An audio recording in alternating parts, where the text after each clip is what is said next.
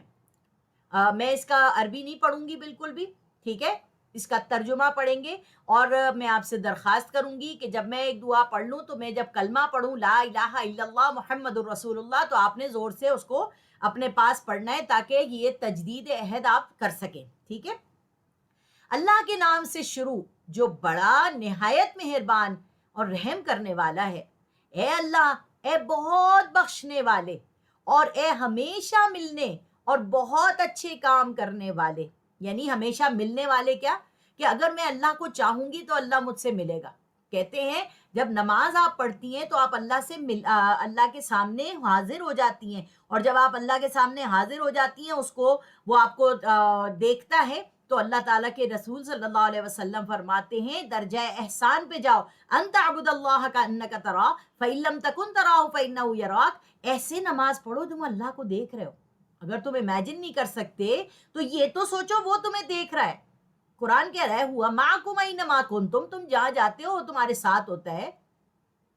قرآن مجید کہہ رہا ہے کہ لا تدرکہ الابصار وہو یدرک الابصار وہو اللطیف الخبیر، تمہاری آنکھیں مجھے نہیں دیکھ سکتی، میری آنکھیں تمہیں دیکھ لیتی ہیں، ٹھیک ہے۔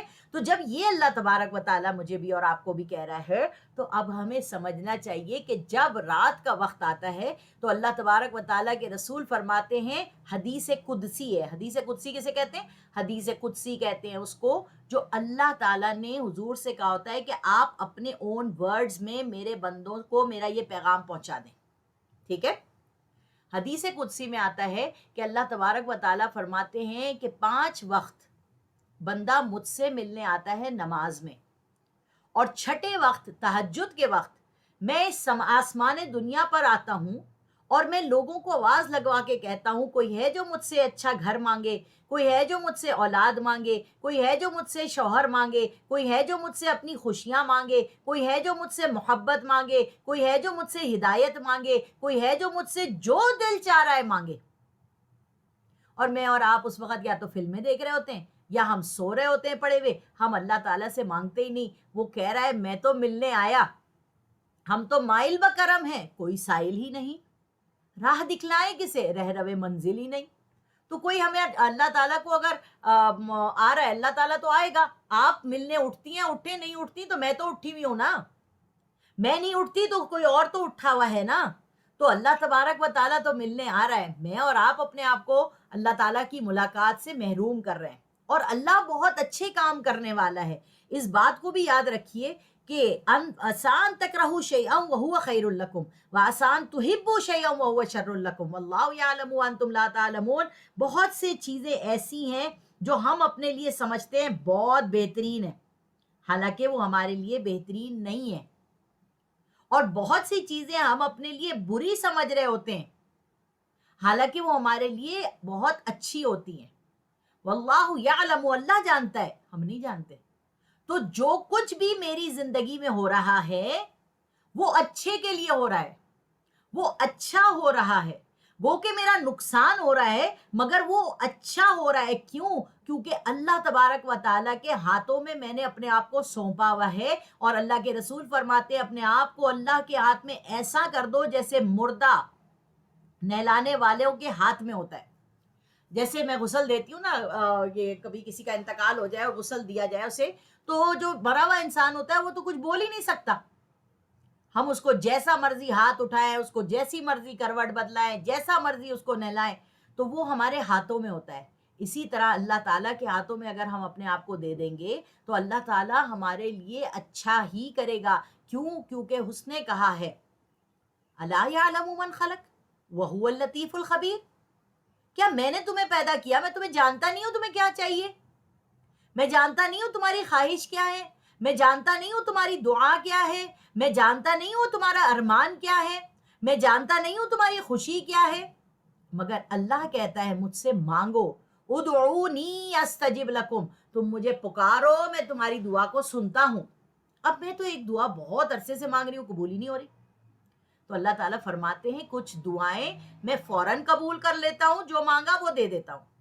کچھ دعائیں جو ہیں میں تمہیں منگواتا رہتا ہوں یہاں تک کہ تم مانگتے مانگتے وہ دعا تمہاری قبول نہیں ہوتی. ٹھیک ہے، مگر تم چھوڑتے نہیں ہو مانگنا. وہ تمہاری دعائیں اجر بن کے تمہیں قیامت کے دن ملیں گی.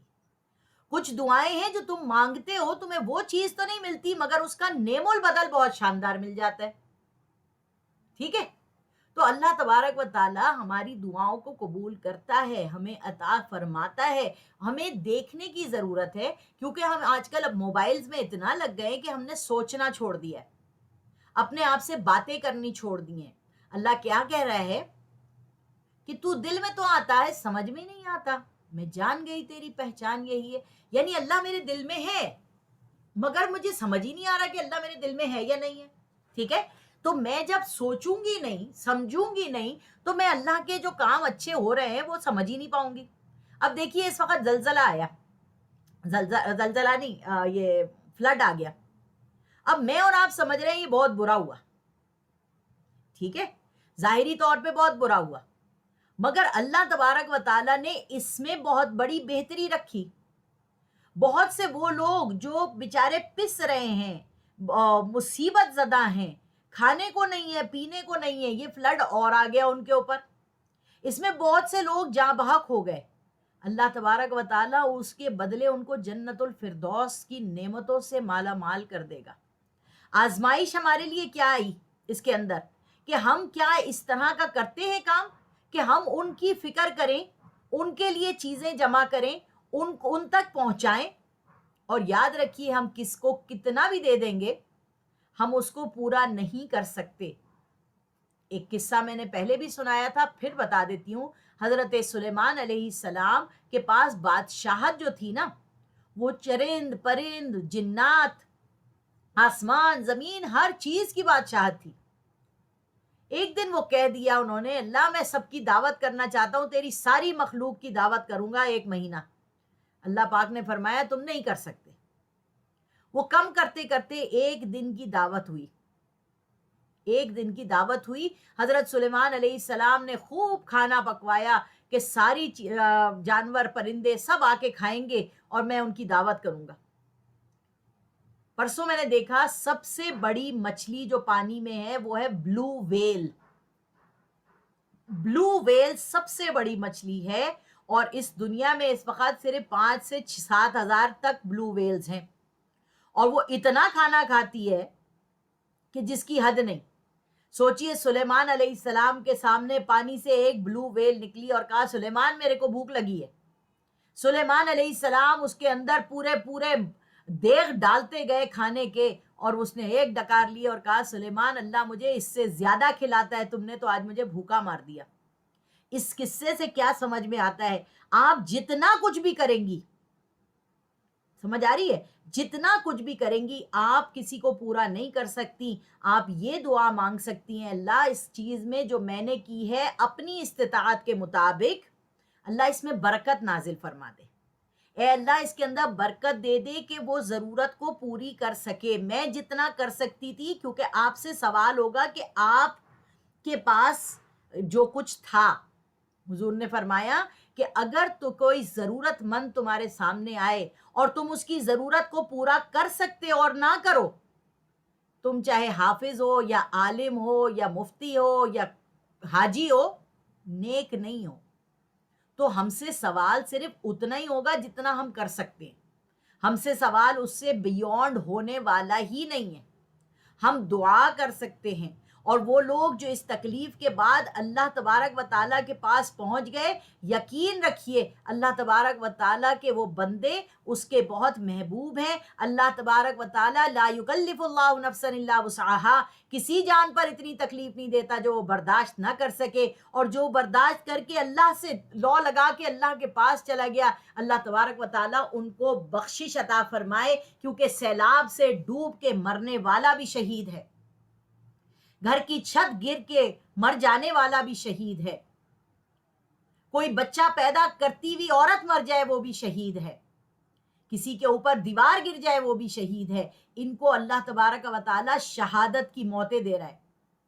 ہمارے نزدیک یہ سب ظلم ہو رہا ہے، یہ سب خراب ہو رہا ہے، مگر اللہ تبارک و تعالیٰ جانتا ہے کہ وہ ان کی آزمائش کس طور پہ لے رہا ہے، ہماری آزمائش کس طور پہ لے رہا ہے. ہم دعا کر سکتے ہیں، اے اللہ تبارک و تعالیٰ لا یکلف اللہ نفسا الا وسعها، اللہ ہم پہ وہ تکلیف نہ ڈال جو ہم برداشت نہیں کر سکتے.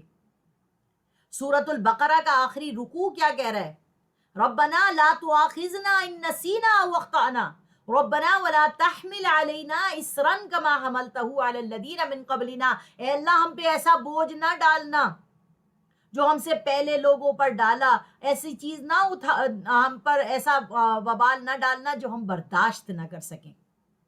سمجھ آ رہی ہے؟ تو اللہ تبارک و تعالیٰ سے ہمیں برداشت نہ کر سکنے والے جو تکلیفیں ہیں ان کے لیے دعا اپنے لیے بھی مانگنی ہے اور اپنے ان بہن بھائیوں کے لیے بھی مانگنی ہے. آپ دیکھیے ذرا سی دیر کو بجلی چلی جاتی ہے، ہماری حال خراب ہو جاتا ہے، اور کتنے لوگ اس وقت جو ہیں پانی سے محروم ہیں، کھانے سے محروم ہیں، کتنی چیزوں سے محروم ہیں. اور جو لوگ ان کا خیال کر رہے ہیں اللہ تبارک و تعالیٰ ان کی روزیوں میں برکت دے گا، ان کی زندگیوں میں برکت دے گا، ان کی محنتوں میں برکت دے گا، کیونکہ اللہ تبارک و تعالیٰ فرماتے ہیں یہ انسان ہی وہ ذات ہے جس کو ایک دوسرے کا خیال کرنے کے لیے، ایک دوسرے سے محبت کرنے کے لیے پیدا کیا گیا ہے.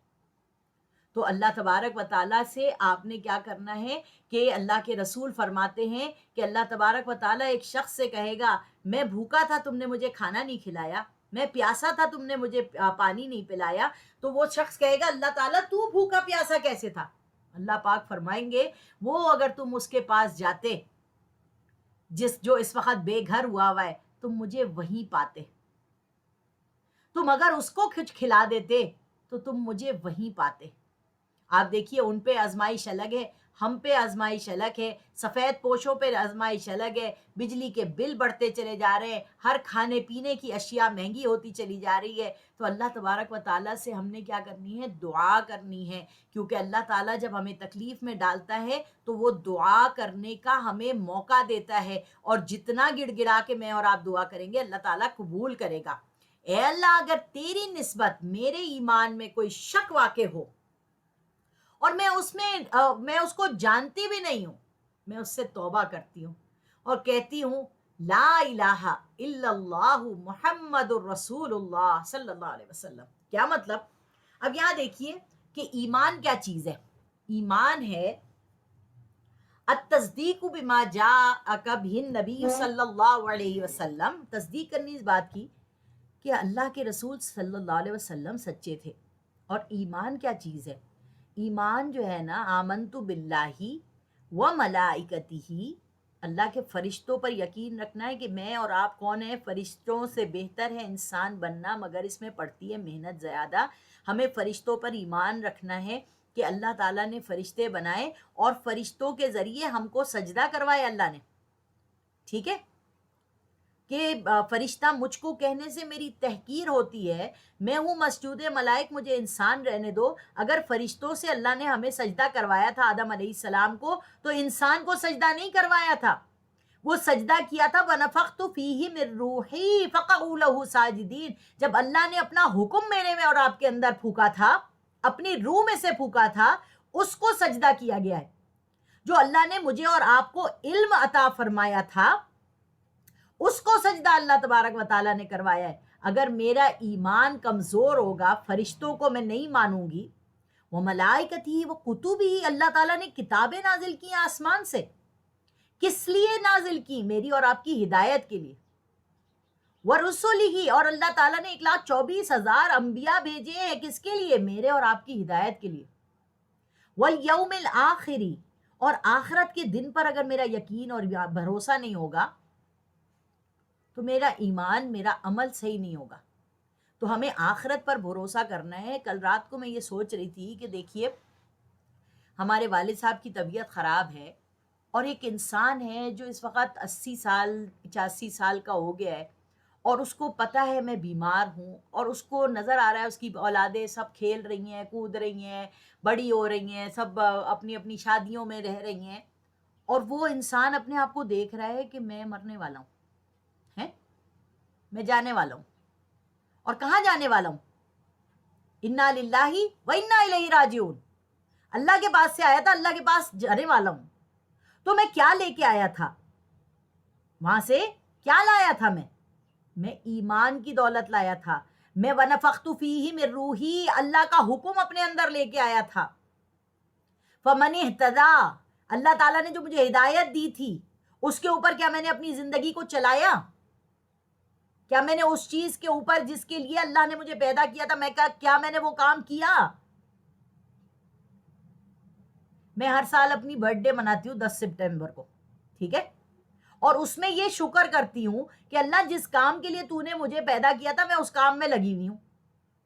میں ہر اپنا دین فطرت کی جو ہماری اکیڈمی ہے اس کی برتھ ڈے بھی 10 سپٹمبر کو کرتی ہوں کہ اللہ تیرا شکر ہے کہ 15 سال جو ہے نا اس تاریخ سے میں نے اپنی زندگی کے اسی کام میں لگایا. اللہ اس میں خلوص پیدا کرنا، اس میں اخلاص پیدا کرنا، اس میں کہیں ایسا نہ ہو کہ دکھاوا آ جائے، اس میں کہیں ایسا نہ ہو کہ شو بازی آ جائے، اس میں کہیں ایسا نہ ہو کہ میں کسی کا پیسہ غلط کھا لوں، اس میں کہیں ایسا نہ ہو کہ میں کسی کے ساتھ حق تلفی کر دوں. سمجھ آ رہی ہے آپ کو بات؟ تو کیا ہوا کہ ہم نے اپنی زندگی کو یہ سمجھنا ہے کہ ہم جب آئے ہیں اور یہاں زندہ رہیں گے تو جب بوڑھا ہو جاتا ہے بندہ وہ تو سمجھتا ہے نا کہ میں مروں گا. سمجھ آ رہی ہے؟ اس کو تو پتا ہے میں جانا ہے. جوانی میں کبھی کسی نے، میں نے اور آپ نے سوچا ہے کہ میں مروں گی؟ حالانکہ کتنے لوگ میں نے اپنے ہاتھوں سے غسل دیے. کیا سمجھا ہم نے کہ ہم مریں گے؟ اور اگر ہم مریں گے تو ہم کیا جواب دیں گے اپنے رب کو؟ اللہ کے رسول فرماتے ہیں 5 سوالوں کے جواب نہیں دو گے تو جنت کٹہرے سے نہیں ہٹو گے. کہ ہم نے تمہیں عمر دی، کتنی عمر، اس عمر کو کہاں گزارا، کن کاموں میں گزارا؟ ہم نے تمہیں وقت دیا، اس وقت کو کہاں لگایا؟ ہم نے تمہیں جوانی دی، جوانی کن کاموں میں خرچ کی؟ پیسہ کہاں سے کمایا اور کہاں خرچ کیا؟ یہ جواب جب تک نہیں دیں گے تو ہمارے ایمان میں تو شک ہی رہے گا نا. تو ہم کیا کہہ رہے ہیں؟ اللہ اگر تیری نسبت میرے ایمان میں کوئی کمی واقع ہو اور میں اس کو جانتی بھی نہیں ہوں، اللہ میں اس سے توبہ کرتی ہوں اور میں کہتی ہوں اللہ کے سوا کوئی معبود نہیں ہے، محمد رسول اللہ صلی اللہ علیہ وسلم اللہ کے رسول ہیں. لا الہ الا اللہ محمد رسول اللہ. اے اللہ اگر تیری نسبت میرے اسلام میں کفر واقع ہو اور میں اس کو جانتی بھی نہیں ہوں، میں اس سے بھی توبہ کرتی ہوں اور کہتی ہوں لا الہ الا اللہ محمد رسول اللہ. اب دیکھیں ایک چیز ہوتی ہے ایمان. ایمان کیا ہے؟ وہ دل کے اندر ہے. ایمان اللہ پر، فرشتوں پر، کتابوں پر، نبیوں پر اور آخرت پر. اسلام کیا ہے؟ بنی الاسلام علی خمس، شہادت اللہ الہ الا اللہ، یعنی کلمہ. سب سے پہلا چیز کیا ہے اسلام میں؟ کلمہ پڑھیے اور کلمہ سمجھ کے پڑھیے. ان کی طرح جو سمجھ گئے تھے نا، پہاڑ پہ کھڑے ہو کے حضور نے کہا تھا قولوا لا، انہوں نے کہا تھا ہم نہیں پڑھ رہے. اور اتنی سٹوری میں نے آپ کو سنائی. سمجھ کے پڑھیے. لا کا مطلب ہے اللہ کے سوا کوئی میری دعا نہیں قبول کرے گا، اللہ کے سوا کوئی مجھے پیسہ نہیں دے سکتا، اللہ کے سوا کوئی میری مشکل نہیں حل کر سکتا، اللہ کے سوا کوئی میرا مددگار نہیں ہے. الہ وہی ہے وہ، الا اللہ بے شک اللہ، اور محمد الرسول اللہ صلی اللہ علیہ وسلم اس کے بندے اور رسول ہیں. سب سے پہلی چیز ہے. اور علامہ اقبال کہتے ہیں چمی گویام کے مسلمانم بلردم، کہ دانم مشکلات لا الہ را، کہ میں جو یہ سوچتا ہوں کہ میں کلمہ پڑھ لوں تو میں تو بھیا ڈر جاتا ہوں اس بات سے کہ اگر میں نے لا الہ الا اللہ کہہ دیا تو میں اس پہ پورا اتر سکتا ہوں یا نہیں اتر سکتا. پھر اب کیا ہے؟ وہ اقام الصلاح، اسلام کی جو بنیاد کی دوسری چیز ہے وہ نماز قائم کرنا ہے. نماز پڑھنا الگ چیز ہوتی ہے، قائم کرنا الگ چیز ہوتی ہے. پڑھنا کیا ہے؟ سبحانک اللہم و بحمدک تبارک اسمک، یہ قائم کرنا ایک نماز سے دوسری نماز کا انتظار کرنا. اور پھر نماز آپ کو برائی سے اور بری باتوں سے روکتی ہے. اگر آپ کی نماز آپ کو رشوت سے روک نہیں رہی، چوری سے روک نہیں رہی، بدتمیزی سے روک نہیں رہی، برائی سے روک نہیں رہی، غلط کاموں سے روک نہیں رہی، فلموں نے ناچنے سے گانے سے روک نہیں رہی، تو پھر آپ کی نماز کیسی ہوئی؟ ٹھیک ہے. حضرت علی تو جب نماز پڑھتے تھے تو ایک دفعہ ان کو تیر لگ گیا. اب وہ تیر نکالنا چاہ رہے تھے صحابہ، تو وہ چیخ رہے تھے. لوگوں نے کہا چھوڑو، لگے رہنے دو اس کو تیر، جب یہ نماز میں کھڑا ہوگا تو پھر نکال لینا. وہ نماز میں ایسے مدوش کھڑے ہوتے تھے کہ ان کو تیر ان کی ٹانگ سے نکالا گیا اور وہ نماز پڑھ رہے تھے، ان کو پتہ بھی نہیں چلا. تو نماز ایسی جو اللہ تبارک و تعالیٰ سے ہمیں جوڑ دے، ہم کلام کر دے، ایسا کر دے کہ ہم اللہ کو دیکھ رہے ہیں، نہیں تو وہ تو ہمیں دیکھ رہا ہے نا. اللہ مجھے بھی ایسی نماز عطا فرمائے اور آپ کو بھی ایسی نماز عطا فرمائے. پھر کیا ہے؟ اقام الصلاۃ و ایتاء الزکوٰۃ، اور زکوٰۃ دیں ہم لوگوں کو. زکوٰۃ کیا ہے؟ اپنے پیسے پہ ہم نے جو سنبھال کے رکھا ہوا ہے زیور، ظاہر ہے میری نانی کا زیور ہے جو میرے تک پہنچا، میری دادی کا ہے، میری ساس کا ہے، میں اس کو بیچوں کیسے؟ میں اپنی بیٹی کو دوں گی. تو کیا ہے؟ اس کو اوپر سے زکوٰۃ دو، یعنی اس کو مال کو پاک کرتے رہو. اس کی محبت تمہارے اندر ہے، یہ تمہارے ایک ایسڈ ہے، خاندانی ایسڈ ہے جو تمہارے پاس ہے سونے کی شکل میں. اس کے اوپر سے زکوٰۃ دیتے رہو، پیسہ دیتے رہو، تاکہ یہ تمہاری چیز سیف رہے. سمجھ میں آ رہی ہے؟ یعنی اپنے سونے کو زکوٰۃ کے پیسے سے دھوتے رہو، صاف رکھو، تاکہ یہ تمہارے پاس اور نسلوں تک چلے. ٹھیک ہے. اور الذی، قرآن مجید میں ابھی ہم سورہ بقرہ کے اندر پڑھ رہے ہیں، مثل الذین ینفقون اموالهم فی سبیل اللہ. نہیں، ہم کیا چیز اللہ کے یسألونک ماذا ینفقون، ہم کیا چیز خرچ کریں؟ قل العفو، اللہ کہہ رہا ہے جو تمہاری ضرورت سے زیادہ ہے دے دو. ٹھیک ہے.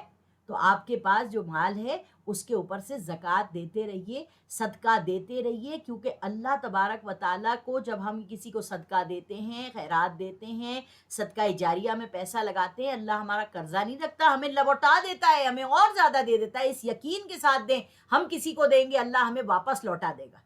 تو آپ کے پاس کبھی آپ کا بٹوا خالی نہیں ہوگا. وصوم رمضان، اور رمضان کے روزے رکھیے.